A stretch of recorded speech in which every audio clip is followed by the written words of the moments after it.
No. You never know about witnesses either. Not until you talk to them. Pardon me, sir. Yes, sir. I'm Bart Matthews, Public Defender's Office. I'm making some inquiries about an automobile accident that happened on the highway down there the other night. I wonder if you could give me any information. Well, if you're defending that kid, you've got a hard row to hoe. Because after all said and done, it was his fault. What makes you so sure? I was a witness. Will you mind telling me just what you witnessed? No, I don't mind. But I know that kid was to blame, because he was speeding like a madman. Well, that's strange. If he was speeding, there would be tire tracks, skid marks on the pavement, and there weren't any. Well, I don't know nothing about that. How did you actually see the two cars collide? No, but I got ears. I could tell he was speeding by the roar of the motor. And what were you doing when you heard the roar of the motor? Well, I just started up this pump here for the night irrigation. This pump? Yes, sir. Do you mind starting it again, sir? Nope.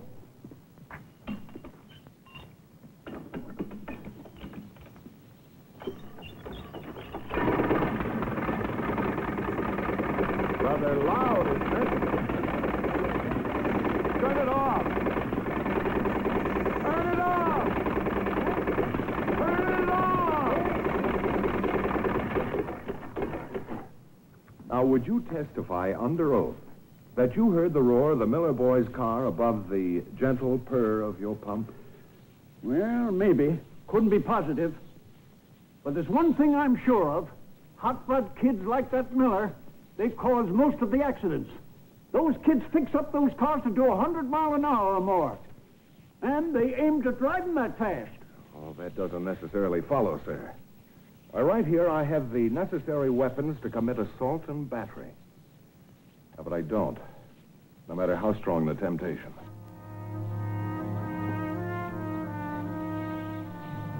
That next Sunday, I went down to see the hot rodders in action. It was a thrill to see the kids out there in the open, far from the city traffic.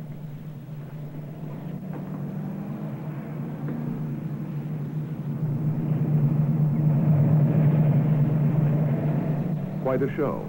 Sergeant Foley explained the setup to me. Hiya, Sergeant.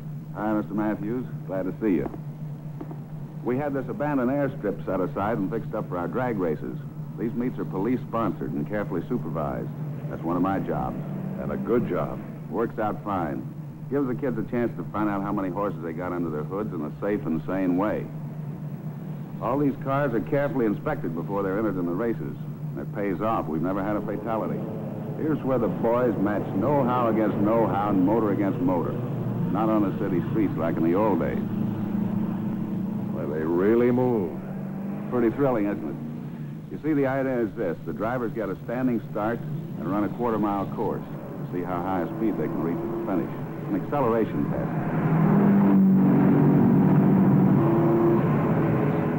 It was an exciting performance. Sort of completed the hot rod picture for me. Quite a sport, drag racing. But I had work to do. The Miller case involves still another sport. So I caught the last few innings of a good ball game. The man in blue behind the plate was umpire Gil Evans. I'd talked to him once before about the crash. He'd been aloof, irritable, uncooperative. But he wasn't much better this time. Look, Mr. Matthews, I call him like I see him, and that kid was dead wrong. Looked like he deliberately swerved and hit me. I could have been killed.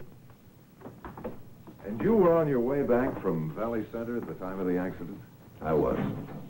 Were you there on business? If I was, it was my own business. You must know I just went through the town. I was out for the drive. I see. And you didn't stop? You didn't park at all? No, I didn't park. But what's all this got to do with the accident? Maybe nothing. Thanks, Mr. Evans. Yeah. Sorry I couldn't help you. Don't be sorry. Maybe you had.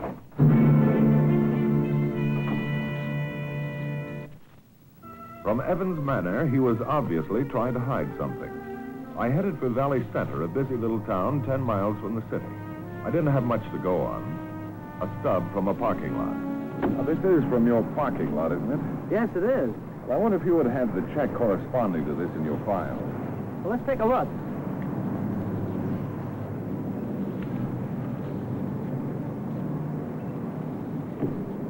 No, but it's not in that batch either.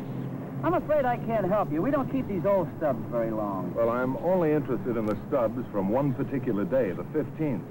Oh, that batch is probably here. Let's see, what was that serial number again? 666. Well, these are from the 15th, all right. Here we are. Yep, they match. Thank you very much. I knew now that Evans had lied. Why? Where had he been while his car was parked? The attendant told me most of his customers visited the Valley Medical Center. The possibility that Evans might have been one of them started me on an office-to-office check. On the second floor, I found what I was after. Evans had been there, and on a rather ironic visit. Now I understood one reason for his evasiveness.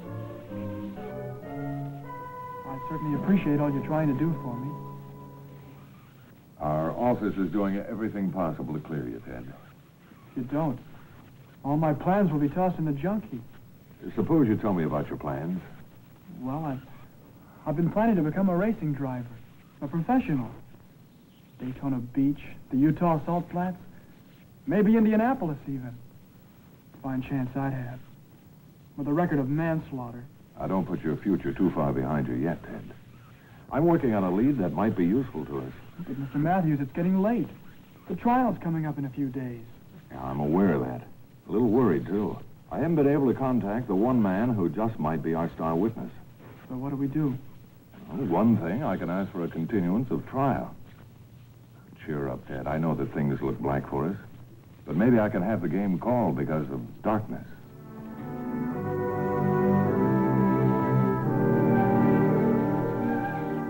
I know how you feel, Bart.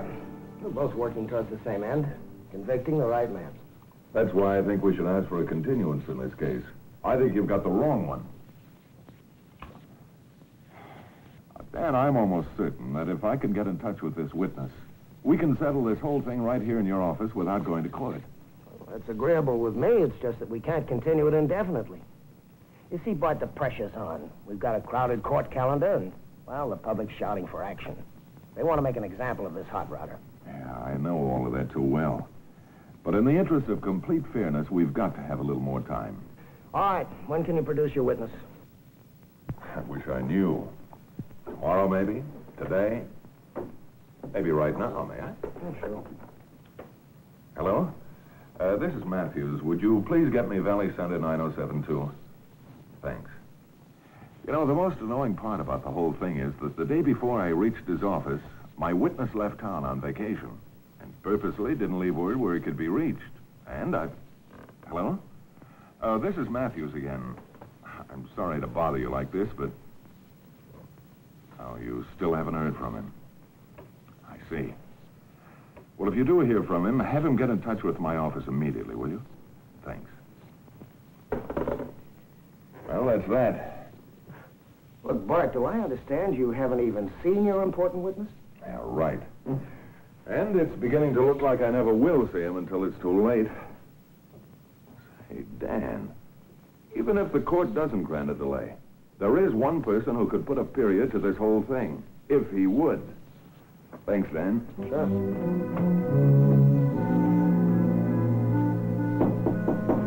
Come in. Oh, it's you again. Well, you don't seem very glad to see me, Mr. Evans. I'm overjoyed, but I'm controlling it. You mind if I ask you a few questions? No, go ahead, as long as you don't expect answers. Why don't you forget you're an umpire? Reverse your decision. What decision? Your decision not to tell about your business at Valley Center. Why do you keep harping on Valley Center? I told you I didn't stop there. You're trying to pin something on me. I'm just trying to get at the truth. You can make it easier for everyone if you tell exactly what happened. I've told you all there is to tell. That Hot Rod Miller kid was to blame. They always are. I'm not so sure that either one of you were responsible for that accident. How do you figure? Maybe there was a third person who had something to do with the Carter girl's death. Someone you know at Valley Center. There you go.